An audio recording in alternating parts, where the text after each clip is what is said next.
Hello and welcome to this special edition of the FTN Podcast. As you can see, I hope, we have a new face. For those of you who don't know Joe DiMonte, this is Joe DiMonte, one of our esteemed FTN members from the beginning. Mm-hmm. I think, Joe, your sister used to be in the league. Yeah, that was all a ploy for me to take all of her good players because she knows nothing about baseball. Oh my God. Well, that lasted, I think, half the season. We got Laffy in. And so Joe and Laffy are, I think, the two people that the rest of you in the league, we've not had a chance to do a special kind of get to know you episode here. So after we finish up with Joe, Laffy will be the only one. But while we have him, let's get to know Joe just a little bit. So, Joe, I'm going to ask just some simple, easy questions first, and we'll get into the baseball stuff. And then we'll go through maybe just a couple fun things we want to talk about here. But why don't you just tell everybody you're a Mets fan? So why are you a Mets fan? Where do you live? What do you do? So first things first, it's all about the Mets, baby. Since I was born and raised in New York, I currently live in the metropolitan area. I work in Manhattan, so I live about a 25-minute subway trip away from my office. I am a CPA, recently switched out of public accounting into private for more money and less work, which has been a wonderful decision, not only for my physical and mental health, but also for my fantasy baseball team. So definitely very, very pleased with the increased role that I will be taking as a manager on my team here. And I'm just excited to get back to messing everybody up, making it to the playoffs, and have everybody rank me the lowest on the power rankings, and then still make it into the top 3 or 4 every single season. Yeah, I'm pretty sure you have 2 playoff appearances, which paces your division. Mm-hmm. You actually have a finals appearance in the COVID season of 2020. Yes, I do. So you've performed quite admirably over the years, probably better than people think. And last year you were close to 500, but we'll get into all the baseball stuff. In the most technical sense, for those of you who don't know, Joe and I were coworkers. We were at PwC. Joe was an audit before, and I believe kind of that audit lifestyle really affected your baseball season for the first half of the year. Why don't you tell us what the struggles were like, during the past couple of months? So being at arguably the biggest accounting firm on the planet and working in the financial services sector of the audit practice at PwC in New York, especially, where it's the hub of financial services in the entire world, there's a lot that's asked of you as a staff auditor, coming right out of college, right out of grad school, working there. It was really the best move for my professional career, but for my personal life, that was probably the worst move I could have possibly made. So that time frame of being in busy season, working minimum 12, maximum 20 hours a day for what would seem like forever, but in reality would be about 10 and a half to 11 months out of the year, was definitely taxing on my ability to do anything, really. So most importantly, not only dealing with that and some other issues, well, it was sort of dealing with more real life stuff, which took me away from my one true love, which is my Brazilian girlfriend, Patricia. I love her very much, but also fantasy baseball. So definitely pleased to have moved on from PwC professionally and personally. But I will say, Drew, those days where we would be pinging each other at 8 o'clock, 9 o'clock at night in New York, and whatever time it was in Chicago, where those were some of my most memorable moments as a PwCer. To be like, oh shit, the guy I've been fantasy baseball with is pinging me on my work laptop. I would have never figured that was the case, but here we are. Yeah, Joe Joe and I did not know each other before this league. We found out that we were coworkers after the fact. You know Vinny. So how do you know Vinny? Yeah, so actually, David and I went to college together, and David and Vinny have been best friends for, their entire lives. So I met Vinny through David, whom I met the first day of orientation at college. We were best buds right off the bat. We still fuck shit up to this day. Not only me and David, but me, David, and Vinny. We all we have some misadventures, if you will. Some debauchery. Is Laffy part of that crew? So Laffy, I think, is friends with Vinny from his childhood. I don't think it's the same crew as me and David, but I have been to Laffy's house before, and I've met the kid. He's an absolute dime, absolute sweetheart. The kid's great, and the kid's got great taste in baseball fandom. The guy's a Mets fan. Like, what more could you ask for? You know? Myself being from the Midwest through and through. I was technically born in New York, but not long enough to remember it at all. In fact, I've never even been back to New York City. So I really have never been to New York City in a conscious state of life. So being from the Midwest, it's just crazy that we have so many Yankees and Mets fans in the league. Because like where I'm from, I know Reds fans and I know Cardinals fans and I know Cubs fans. And it's like, it's just so funny how I'm doing this league with two Mets fans. Yeah, you guys are like the first two Mets fans I know. We're strong, passionate fandom, that's for sure. Nothing like those pesky corporate Yanks fans. Yuck. You could not catch me dead at Yankee Stadium. And David and Vinny, if you are watching this, mind your business. And to provide some context there, we go to Yankee Stadium quite a bit. As a Mets fan, who was your favorite player growing up? Ooh, that is. Or did you respect Derek Jeter because in New York he was still your favorite? Player? Yeah, Derek Jeter, I respected him. A-Rod, the exact opposite. Yeah. I mean, I could go with the classics. As a kid growing up, watching David Wright play, Jose Reyes play. Those were the big names. But I'm gonna go a little bit off the beaten path here and say one of my favorites watching at Shea Stadium before they built Citi Field was the one and only Carlos Delgado. Absolute beast of a first baseman. The fact that he's not a unanimous Hall of Famer is a shame to me. Is he a Mets Hall of Famer? I don't even think so. In my heart, yes, but not in real life. But I will say, even though he may be my favorite player, it's actually not my favorite moment that I've witnessed as a Mets fan. And, we all know what it is. Your team name. Oh, of course, it's got to be the home run in San Diego off that bum Shields that absolutely memorialized Bartolo Colon as the greatest Major League Baseball player of all time. He was Shohei Ohtani before Shohei Ohtani, hitting bombs. I couldn't have said it better myself. Could not have said that better myself. We're gonna get a lot of hate in the comments for this. Let him rip, ladies. Let's go. Let me hear it. I love Bartolo Colon. Even before his home run, I was a big fan. Of course. And even more so after. Oh, of course. Legends never die. That man will live on forever, not only in our fantasy league, but in the hearts of baseball fans for generations to come. He's a Hall of Famer because of that moment. Oh. I mean... He ended James Shields' career as a Major League pitcher. He ended his career with that absolute moonshot. I think it barely squeaked over the left field wall, but that was probably the most pivotal moment the Major Leagues has ever seen. It was magical. I agree. That's top 3, if not the number 1 moment in baseball history. True. You are a gentleman and a scholar after my own heart.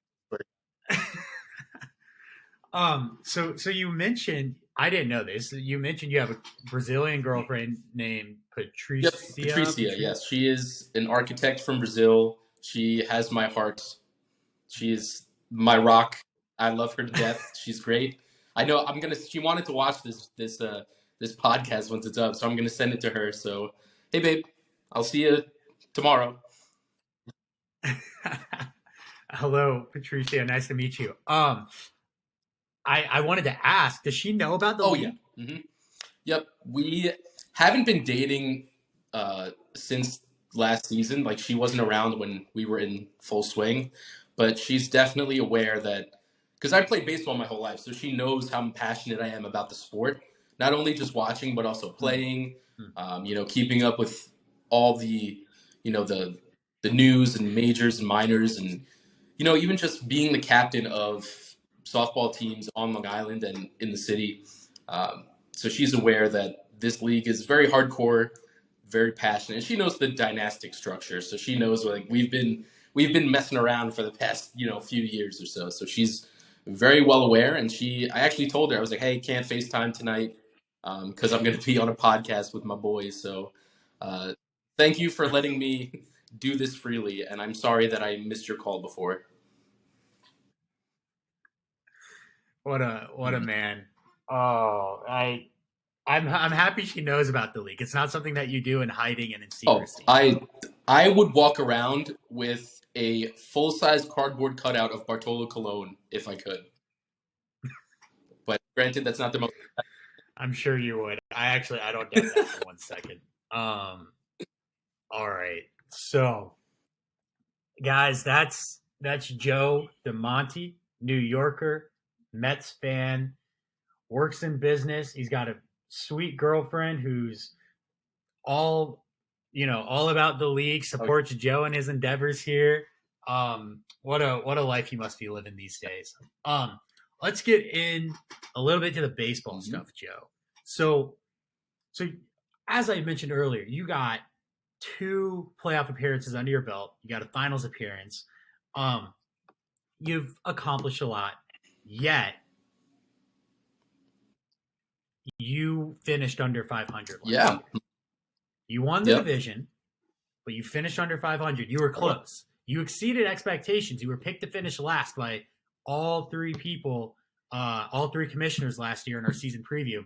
So you exceeded expectations in a way. But were you looking at a 500 season, or what are you looking for coming into this season? Are you aiming above 500? So I'm aiming to have 0 L's. 0 L's the entire season. 10-0-0 for every matchup across the board. It's gonna happen. All right? Like everyone spouts this nonsense in our group chat like, "Oh, JD's team is so good," or "Adam's farm system's so good." It's all trash. It's all garbage. I wouldn't give that to a homeless person playing fantasy baseball for the first time in their lives. I wouldn't do that. I wouldn't do them the absolute travesty of giving them access to JD's team or Adam's team or Bean's team. Are you kidding me? But I digress. Let me circle back and focus, do some introspection here on what my year is going to look like. So I wasn't kidding about the 10-0-0 every matchup. That's going to be my goal. That's how I manage. I put my heart and soul into the matchups whenever granted, being in busy season was a little rough, but it was definitely something that I tried to manage, but didn't have that much success devoting as much time as possible. So I think going forward, you're definitely going to see a ton more action from my side of things, not only on the waiver wire or the prospect bids, but also the roster management. I'm not quite as rich as Dave when it comes to BAM, but I got some money to spend, and I'm not afraid to use it. So I think it's going to be definitely an improvement over last year, just based off the fact that I'm getting my hands dirtier. I'm jumping in, feet first, ready to go, balls to the wall, 110%. And there's really nothing more that I could look forward to this year than being more active and more into the league this year. So I think it's going to be way better than last year. The sky's the limit with my team. I think with the addition of Senga to my rotation, um, Grissom absolutely killing it last year. He's going to be a staple for the entire season this year. And those are just some pieces I can think of off the top of my head, you know? Oh, I forgot that the best player on my entire roster, the pitching legend, Tim Melville.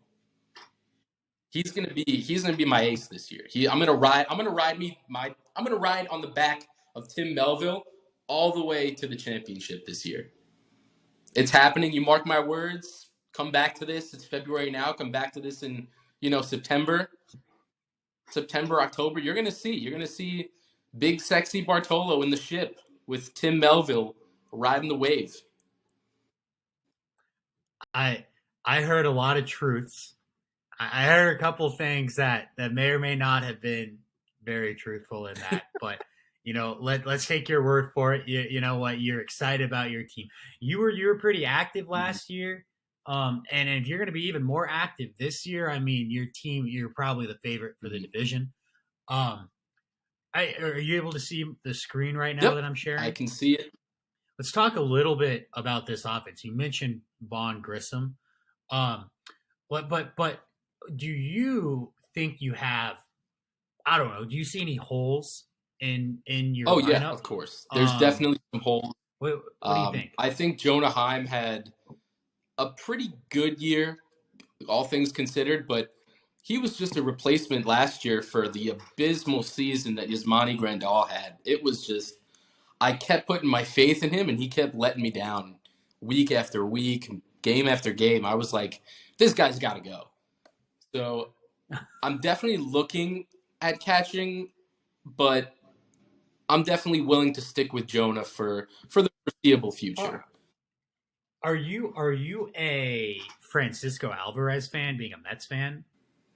My Latino baby-faced angel, Francisco Alvarez.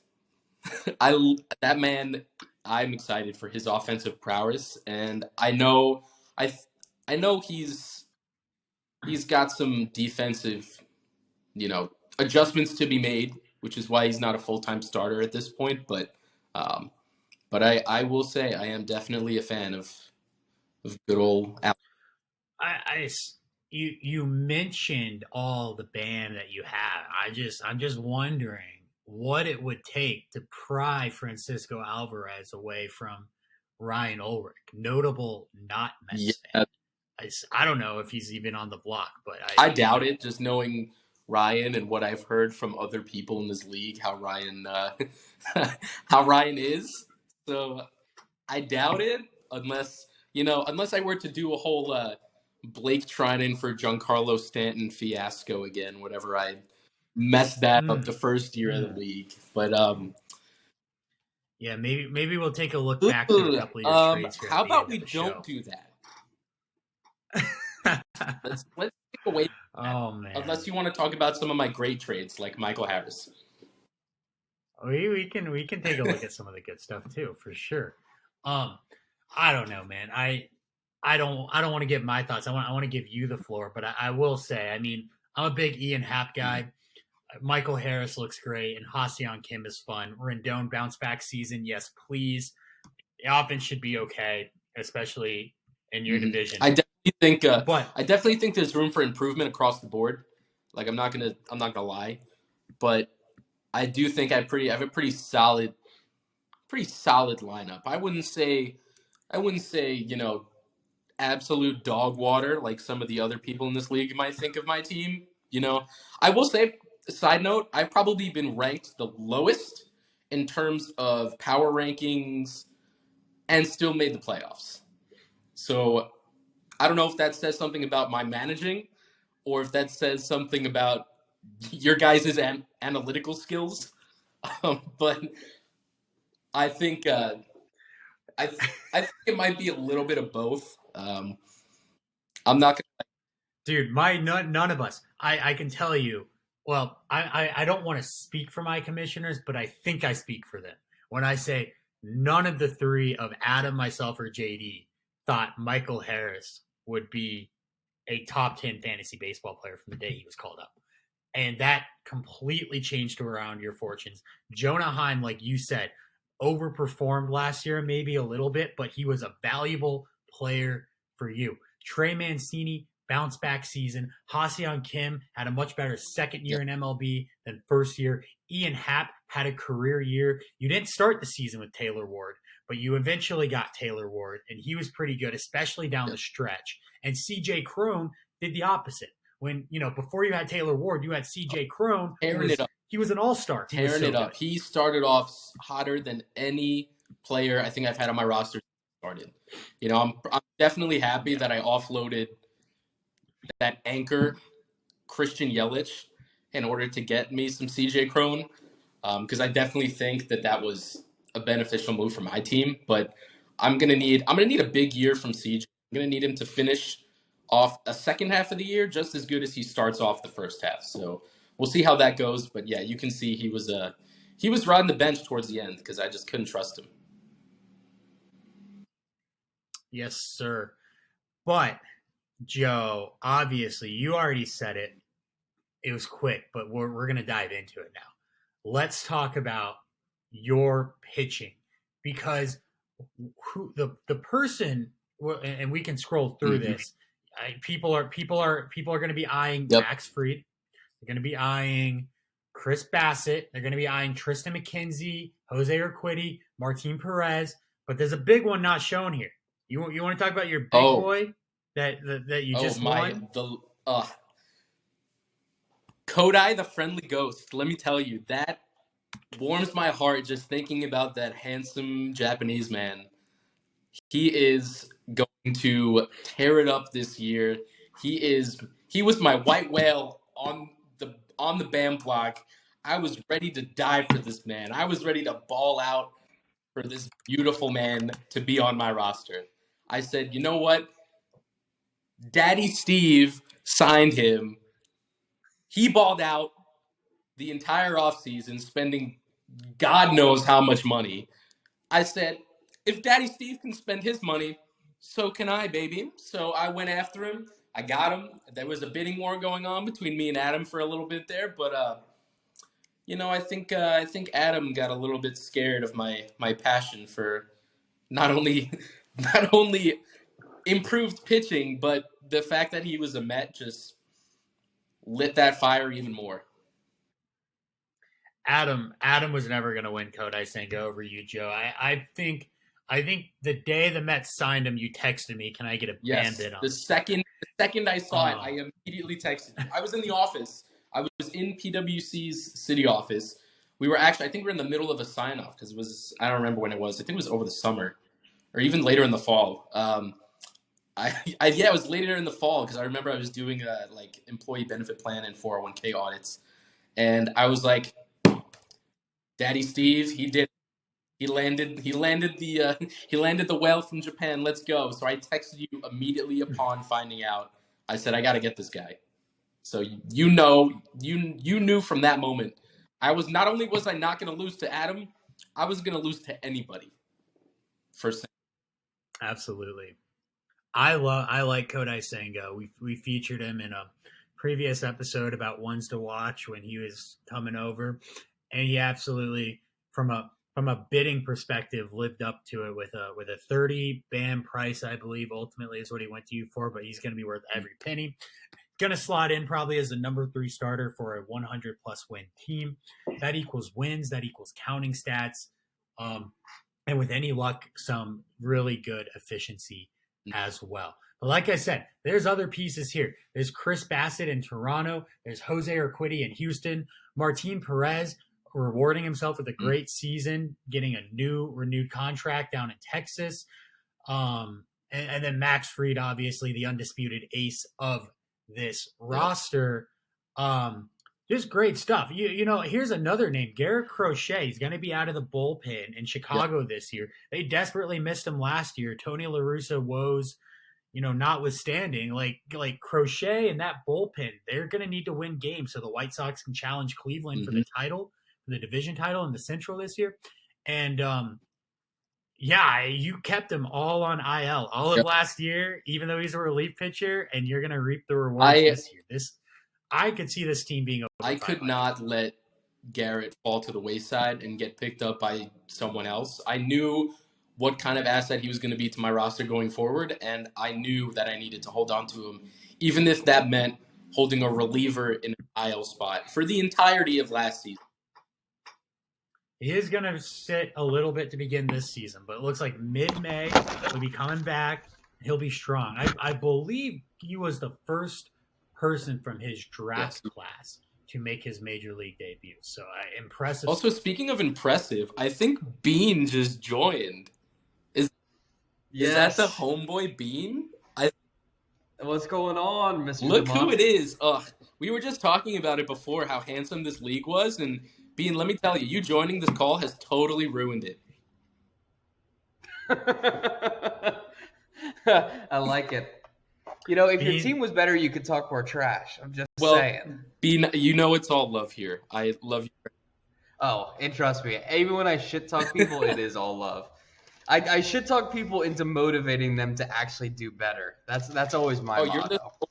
Bean talking trash about your team when he finished with the worst record in the league last year is something else. You know, you love to see it. You just love to see it. You know, I think Bean is one of, if not the biggest asset that this league has in its portfolio. Outside of myself, I'm not going to toot my own horn here, but I think just the joviality and the whimsical attitude that Bean brings to his roster and the transactions that he enters into is just unequivocated by anyone. Somebody's got to play the heel, and I don't mind playing it. Oh my God. All right, Bean, we were just talking about Joe's team this year. Let's talk about something, since you just joined, Ben. Let's talk about something you did today. Why don't you break down for everyone the I can't even think of it. What was it? The word is trade. No, I can't even think of who the players were. The Ryan McMahon trade. That's what we'll christen. Yes, the Ryan McMahon. That was the only player involved.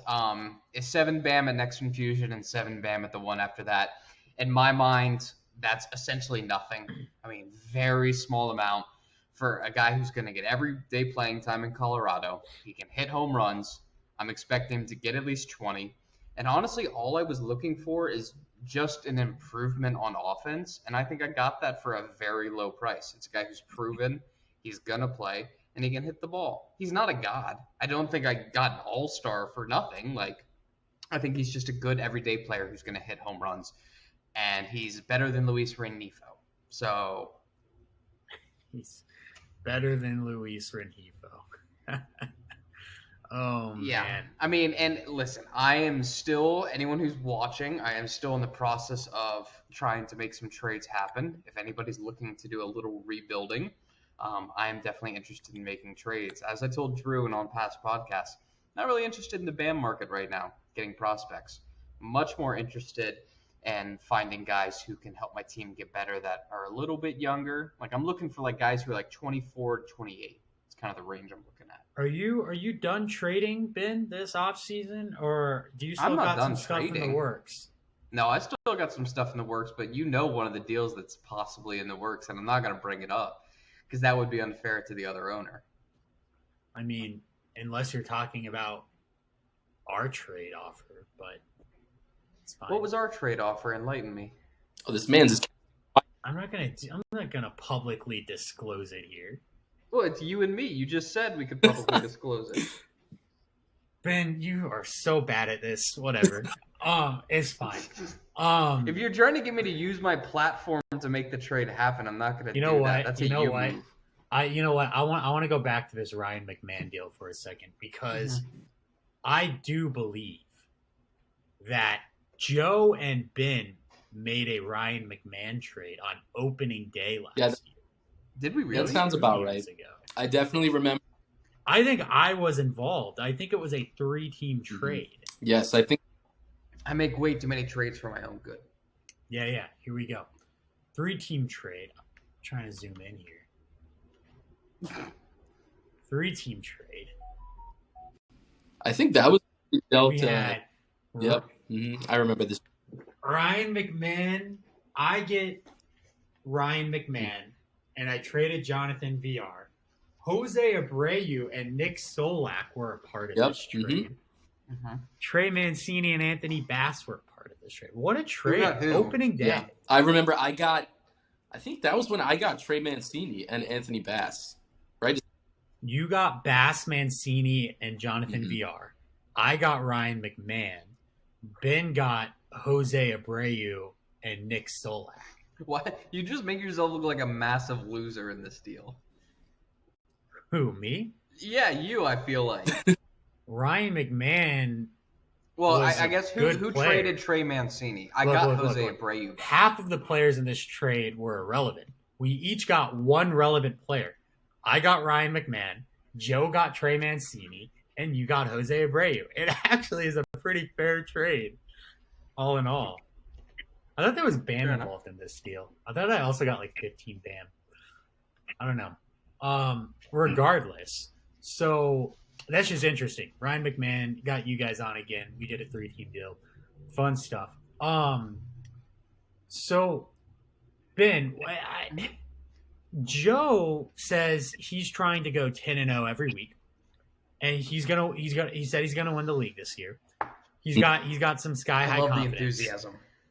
And Joe has posted the only winning season out of his division in league history. That was during the COVID year. He beat you, Ben, in the playoffs that year. He beat you in the playoffs in the COVID year to make the finals. Mm-hmm. So I want to know from Ben. Ben, where do you see Joe this year? I see Joe probably top of the division, if not fighting for that first place. I think, as is tradition with the New York division, you're always going to see one guy who's going to completely not even do anything with his team. Mm-hmm. And that's not meant as a slight. I hope that changes. I truly do, because it would be more fun. But, history is one thing, and history has shown us that that's what's going to happen. So I think if I'm probably choosing two teams, it's probably you and Dave. Okay. And, because Dave has a pretty good offense. So if Dave checks his team, he's got some graduations from the farm. I could see you and Dave competing. I think that you both will have above 500 records this year, only because I think you're going to get wins from Ryan, because Ryan's team is not there yet. And you're going to get enough wins from Drew's and maybe like Max, and then probably against me a little bit too. Mm-hmm. But the main source of wins is going to come from just beating the shit out of Laffy, at least in my mind. So it's like, I think you both have a chance to go 500. Mm-hmm. Who comes out on top? I think it's kind of hard to say at this point. I think really it's going to be down to, because you guys now have farm systems. Mm-hmm. So seeing who comes up, who graduates, who fills those holes that you guys do have on your roster. And I'm not one to talk because I have holes on my roster too. But I don't know if I'm ready to call who wins the whole thing yet. But I think you will most definitely be in the top 2 out of 3. Okay. I mean, you're spreading a wide net there. You're covering 66.7% bases there.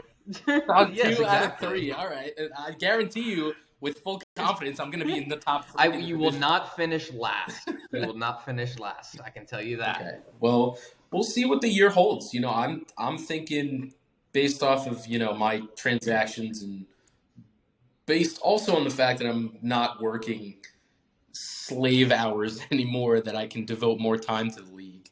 It's going to be an improvement on last year's record. Last year's record's also a bit deceiving. And even the year before that, I didn't touch my team at all for, health reasons on top of and I will say this. So it's definitely going to be I would say with probably about 95% confidence, I'm finishing over 500 this year. I would agree with that. I think your pitching is in a very good place right now. Mm-hmm. Obviously, everybody's going to go out there, perform, and stay healthy. But if your pitching stays the way it is and where it's projected, you look very good on the pitching side of things. Mm-hmm. Your batting, I'm less confident. It's not that you have bad hitting. I don't mean that at all. But it's like none of your guys, with maybe the exception of Santander, are like overwhelming, just, or maybe CJ Crone is in that group too. Yeah. But it's just like overwhelming firepower. Like I don't see that really in any of your guys. And the only reason I say this is because Dave has that guy. He has two of those guys. I know that's the big thing. Like home runs, like you said, I'm not too confident in with my roster. I was talking to Drew earlier. I said if CJ Crone can do a complete year like he did for the first half of last year, maybe that changes a little bit. But right. I will agree the power and the pop on my roster isn't exactly anything to write home about. But I'm going to need some pieces to step up. Maybe I'll scout the waiver wire for, a 30 home run guy. If that's going to happen, I doubt it. But so I am curious on your strategy for like this year and maybe the next year after that. I mean, because obviously you've got a farm system built out now. Are you looking to sell some of these older guys if anyone will pay you prospects for them, or is that just not what you want? You want to compete this year. I'm a fighter, so I'm competing every year. We'll see how it goes throughout the season. Once the trade deadline gets a little bit closer, I'm just going to take a step back and reevaluate what my strategy is at that point. But as it stands right now, it's a classic Drew answer. I'm gunning for it all. I'm coming for the throne. JD ain't shit. Listen. From someone who always says, I'm going to make the playoffs, I'm going to beat JD, I'm going to win. I'm not an idiot. Like, let's be real here for a second. JD has, I think, without a shadow of a doubt, if not the best, one of the two best teams in the league right now. And he's got the best farm system with Ryan and I. Mm-hmm. Like, he's a dynasty at this point, and it's going to be really hard to dethrone JD. For me, it's just going to be making that wild card. So if I can make that wild card, I had a good season. Couldn't even think about trying to take first place over JD. It's just not going to happen right now. Okay. I didn't know you were such a coward. I'm not such a coward, but I'm looking at reality here. Because it's like JD already has a first-rate team, and then he's got the first-rate farm system to go with it. So unless JD suddenly loses half of his brain in some sort of freak accident and is no longer good at fantasy baseball, I don't think that, I think I can get to a point where I'm competing with JD in 2 or 3 years. Once my farm system begins to graduate and I can kind of keep it rolling. But he's been rolling since day one. Maybe it'll end someday. But he's going to be very hard to beat. My goal is always to do it, but I think he's going to be very hard to beat, and I certainly don't think I'm going to be beating him this year. I think I'll beat Vinny. I'm confident about that. All right, let me get us back on track here. Yes, please. So I would love to see Joe use his stable of Bam to go out and make a big acquisition. I would love it for him if it was Francisco Alvarez. Don't know if that's possible, but there's a big move. Let's talk about get rid of Jonah Heim. Let's talk about we already talked about Vaughn Grissom and we talked about Kodai Senga way down here. Let's talk about your top 5 100 prospects. Mm-hmm. You got Ellie De La Cruz, infielder for the Cincinnati Reds, Evan Carter, outfielder for the Texas Rangers, Royce Lewis. We've seen him in MLB. If he could just stay healthy. We got Brandon Pfaadt coming up this year. He's one of your trio of maybe there's 4 of them, but I think at least trio of Arizona Diamondbacks starting pitchers that I don't know where those bids came from, but you're like, yo, Drew, hit me up with those bids for some of these Arizona pitchers one day, and I made them. And now Brandon Pfaadt's this top 100 pitcher. I love him, and he's my – fun fact, he's my 3rd top-ranked pitcher in MLB in my own personal top 100 rankings. And then Kyle Manzardo, first baseman. I know multiple people have tried to trade you for Manzardo already this offseason, and you've held on to him. So what are your thoughts, if any, on these guys? We'll probably see quite a few of them this year. Mm-hmm. Yeah, so the scouting, the pinnacle of team is right here. So Brandon Pfaadt, right off the bat, I was like, all right, did my research on those Arizona guys. I said, all right, let me delve into each individual farm system and see who I like. Nothing really caught my eye. Going through the Mets farm system first and foremost, because I was like, I need my hometown guys. Trash. Absolute dog water. I was like, all right, I'm not even going to waste my time So I started to go into those bottom-feeding teams, like the Kansas City Royals. Absolute epitome of despair. They are the lowest form of baseball I have ever seen in my entire This is the year they're changed it around. Drew and I both agree the Royals are going to be good this year. He's going to say otherwise, but privately, he thinks the Royals are going to be good this year. I have no issues with the Royals. I wish them all the success. I'm just busting your balls there, Drew. But when I fell into the rabbit hole that was the Arizona Diamondbacks and their farm system, I looked at all their stats, watched some film. I really spent the time to get to know these players on a fundamental level. Actually, I ate dinner at Brandon Pfatt's family's house. We had a nice spaghetti and meatball dinner. His dad, right. I remember you telling me about this. Steaks. You know, I was like, "Hey, man, you're on my fantasy team. You gotta hit it big. You gotta make it to the show, and you gotta blow it up. You know, so hopefully he listened to my words of encouragement. Hopefully he comes through. Wait, is that actually a true story? Of course not. That was total. Okay, I wanted to make sure. Like you were, I was like, I got the joke, and then you kept going with the joke, and I'm like, and Drew's sitting there like straight face, like, oh yeah, absolutely, this happened, and I'm like, wait, it's just okay. Oh no, Bean, that was total cap. I was just messing. All right. But I had you going. I thought so. You had me going towards the end. Like in the beginning, I was like, this is bullshit. And then you kept going and Drew kept nodding in agreement. I'm like, wait, shit, maybe this is true. I gotta ask. But no, good old Brando. He's gonna hit it up big for me. I think Manzardo. I'm gonna be honest. My first baseman position is it's a problem on the horizon for me. I think Manzardo's a bit of a safety net. You know, you got Naylor in there. You know, CJ Cron's old. I think he's like 33 right now or 34. But they're all old, man. They all of your first basemen here need to be replaced in the next couple of years. They're serviceable this year and next year, but they are holdovers for Manzardo. That was exactly my thoughts when people were like, "Oh, I'm interested in your boy Kyle." I said, "Not for sale." You know, unless they were to offer me a younger first baseman or maybe someone on the horizon who could possibly reach that top 100 prospect level. But I just didn't. Let me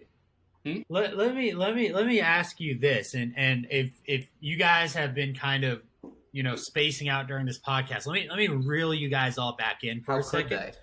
This is an important question, Joe. Going forward, you have a new job. Your life has gotten a little bit like easier, better over the past couple of years. You're healthy. You got a girlfriend, and you are ready to commit to this fantasy baseball league. What is the best way if someone wants to get in contact with you about a trade? Do you want to see a trade offer on the fantasy app, or do you want somebody to group me message you? Do you want us to give your phone number out? What is the best way for somebody who wants to make a trade with you to do it? I'm a big phone call guy. You know, you want to reach me? Oh, Ben. I'm a big phone call guy. Drew knows I call everybody about trades. I don't make trades. I think we had a few long discussions last year over the phone. Not only. Yeah, when we had a phone trade, the last thing that happened is we have that ridiculous, whatever it is, agreement about me making the playoffs and I have to pay you. Yes. What a great trade that was. Honestly, so great things happen when we get on the phone. Beneficial for both parties, I will say. But but I would definitely say if not a phone call, then shooting me a text message outside of GroupMe is probably the best way to initiate the conversation. Just for those, so just to add on to that, because I know people don't know this, so let me bring their attention back. For those of you who don't know this, we need to put this tab in here because I thought it was in here. There's a tab that has everyone's phone number, so you can text them if you need to get in contact with them. You're gonna post this on the internet? I guess dox us. I'm gonna put it in our FTN Farm System tab. I won't show you now, but I'm gonna move it to the second page. All right, it's gonna have everyone's contact info, and you heard it from Joe here. You want to make a trade with him? You text that motherfucker, and then you get on. You know, you tell him, Joe, I want to make a trade. Let's get a call set up. Let's talk business. And I don't mean to be offensive by saying this, but who are you trading? That's what I'm curious about because Oh. I don't think you have a lot to work with on the trade market. Oh, He's got Bam to trade. He's got Bam Yeah. to trade. Bean. Just because you don't think I got shit to trade, you don't have to trade. It's because you're in the poorhouse, Ben. I am in the poorhouse by choice. That's how I justify it. Well, I'll tell you right now, Rendon is on the top of my trade block. He needs to get the fuck off my team. Okay, that's a great point. You do have Bam to spend. I didn't mean in that sense. Aren't I you meant looking in for terms a of who third are you base? trading off of your active roster? No one is going. Aren't to you pay looking for a Rendon. third? Aren't you looking for a third baseman, Ben? He just said Rendon's yeah. available. Rendon is worse than my option that I just dropped. I would rather have Luis Renifo than fucking Anthony Rendon. He is 32. I thought he was like 28. He's older than I thought he was. Dude, he's been around for years. He's a geriatric. I know. He barely hits home runs. He's projected for 49 runs this year Yuck. and 65 RBIs. Yuck. Well, they're projecting injuries. Like, that's always risky. Yeah, I don't think if anyone's interested in Anthony Rendon, I can't sell Hunter Renfroe right now. And Hunter Renfroe is going to hit a guaranteed 30 home runs a year, but nobody seems to have any interest in it. Talk to me, If Joe. I can't sell him.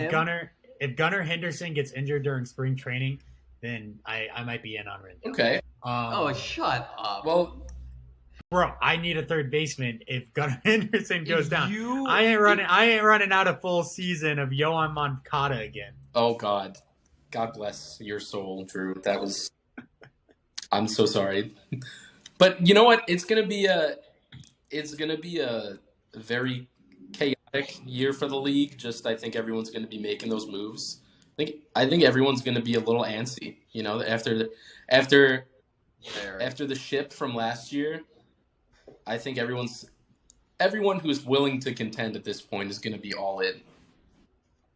I by my count, and I guess I haven't publicly said this, but I think there are 10 teams competing this year. And I think the only ones that are not are Ben and Ryan. You're smoking crack if I'm not competing this year. You're not competing this year. Listen, I'm competing for a wild card, not competing for first place. But you're smoking crack if I'm not competing. You finished like 50 games behind Vinny You last yourself, and you're gonna deny it like you deny all of our conversations privately. But you said my team looks much better than how it looked at the end of the season. Those were your exact words. I agree. You're probably only 40 games behind Vinny now, not 50. This is the content I have been yearning for in my life. You want to put money on it, Drew? I'll put money on it that make the wild card. Come on, if you're so confident. Ben, this is like when we bet $500 on Pete Alonso's OPS, and I paid it, didn't I? You paid it. Why do you want to lose Okay. another bet? I'm not saying $500, but let's put $100 on it if you're so confident. That you'll make the playoffs. I'll make the wild card game. I'm not saying I'll win it or make That's the playoffs. But I will playoffs. make That's the it. playoffs. That you'll make Okay. the playoffs. Okay. This will lose for you. If you make the playoffs, you owe Joe Bam. If you I would do rather make the- owe Joe Bam and have you pay me $100 in real life. Hands down. Mhm. My God, this is the easiest $100 of my life. All right. All right, I'll make that Handshake bet. handshake over the camera. Handshake. There you go. Joe's here. I'll add it to the trade stipulations tracker tab. Yes, there you go. I will make the wild card. this You year. heard it here first, y'all. This is something to look out for down the stretch. If Ben's close, this is good for me too. Look. Yeah, this smells like collusion. I'm gonna be close, and somebody's gonna be like, "Oh, I'm in last place. I'm just gonna lose to bet on purpose so I can beat Drew or win the bet." Smells like collusion. My God. All right, do you even want to talk, Joe, about Giancarlo No. Stanton for Blake Trinan? Because you brought it up earlier. No, it didn't happen. That one didn't happen. You're right. That was just that was a test trade. I agree. We put this in to make sure the sheet worked. It didn't actually ever happen. I was under duress when I made that trade.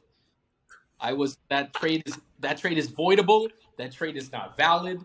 I don't know what the statute of limitations is on this, but I was under duress. I was under the influence. I was not a capable human being able to give consent during that trade.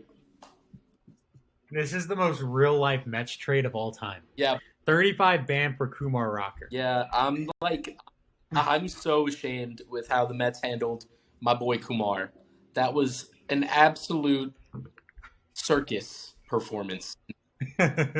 You could not get more Mets than that. That is the epitome of Metsing right there.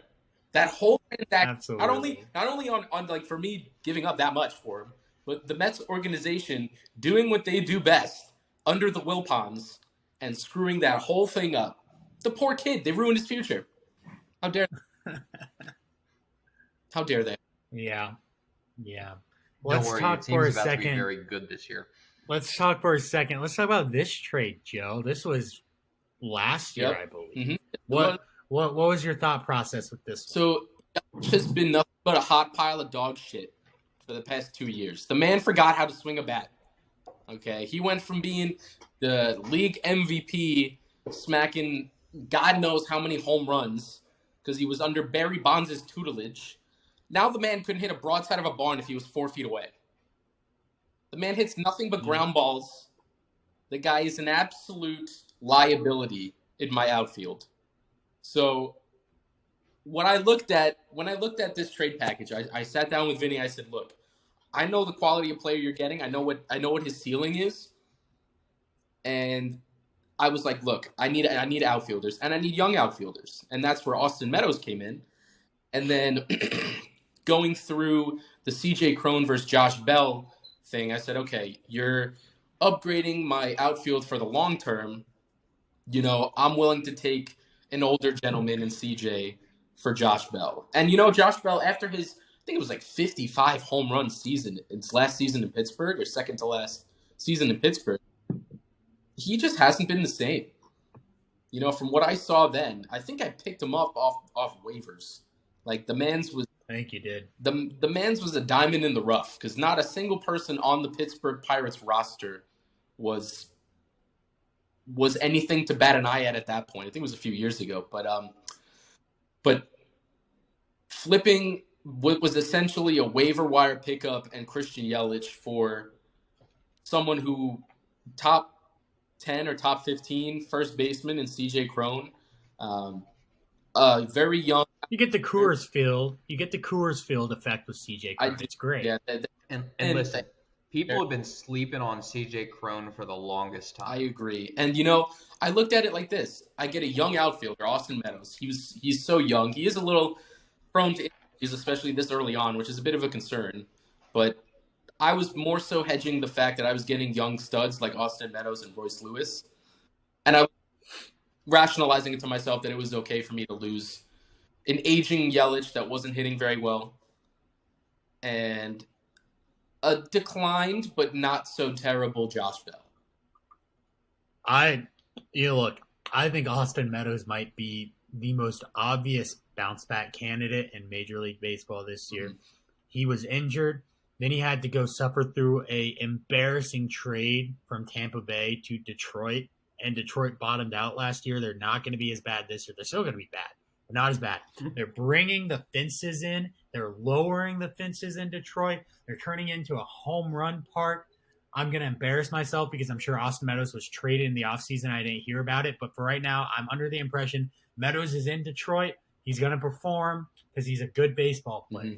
Mm-hmm. So I think you win this. Meadows, I would think he and Yelich, very similar seasons this year. Meadows arrow up, Yelich arrow down, and obviously Royce Lewis and CJ Cron both I think are better than Josh Bell. Yep, I would concur with that statement. So as soon as me and Vinny came upon this agreement, I was like, all right, I'm good to go. I'm good if you are.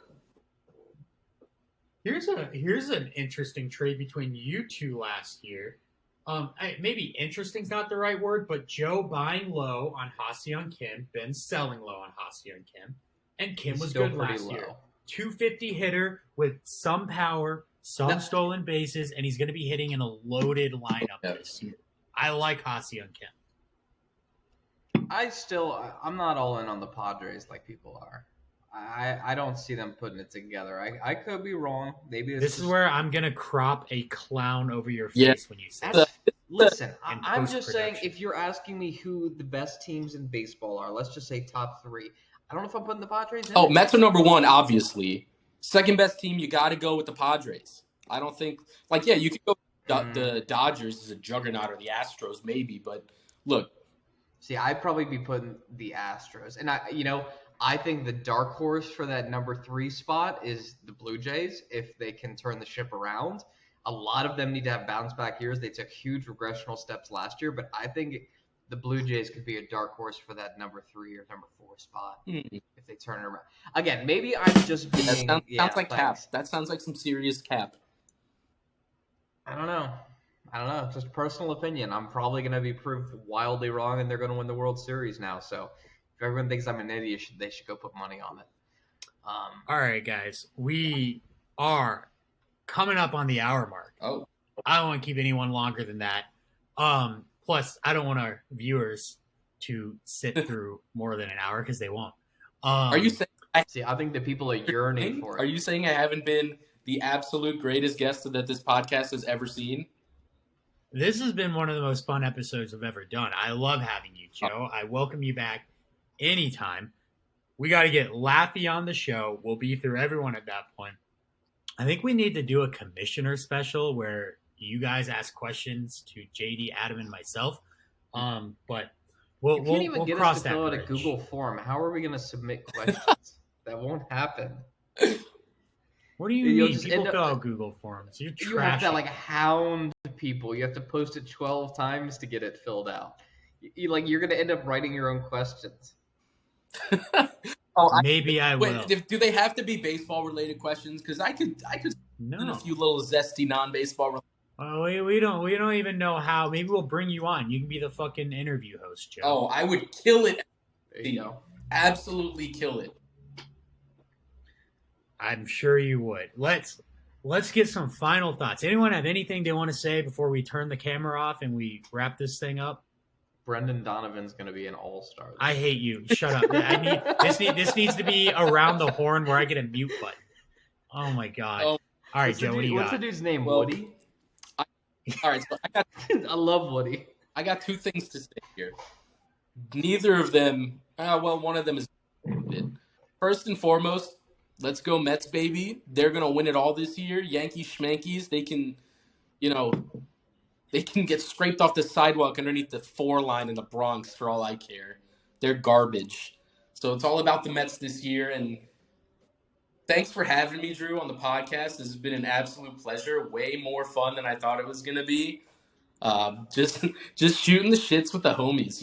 Couldn't ask for a better group of guys to join a fantasy baseball league with. I know some people are not the biggest fan of some other people in this league, but you know what? We're gonna have a good time. We're gonna have a great time. It's gonna be. What do you mean by that? There's some hate. There's some hate directed at the New York division. Oh, there's no lie. I'm not blind to that. Are you kidding me? I was a whole year because of my health issues and all that shit. So. And that's understandable for you, but what about the other 2? I'm just saying, is it not just a little bit deserved? BLD spent more BAM and added more prospects than anyone else last year. He built the farm system. That's what people wanted to see. He competed. He competed for about 90% of the season before he was out. I don't know what happened to Laffy. We're gonna have to get him on. We're gonna have to ask him ourselves. But that's gonna be it for us. Joe, thank you for joining. This will be going up on YouTube. You'll be able to send the link to your girlfriend. Ben, I don't know what the fuck you're doing tonight, but thank you for joining. Your presence is always appreciated. Delicious. I love it. Joe, do you know what Skyline Chili is? No idea. Oh, come on now. Skyline Chili. Piss a lot of people off with that statement, and that's why we are ending this now. Thank you guys for joining. We'll see you next time.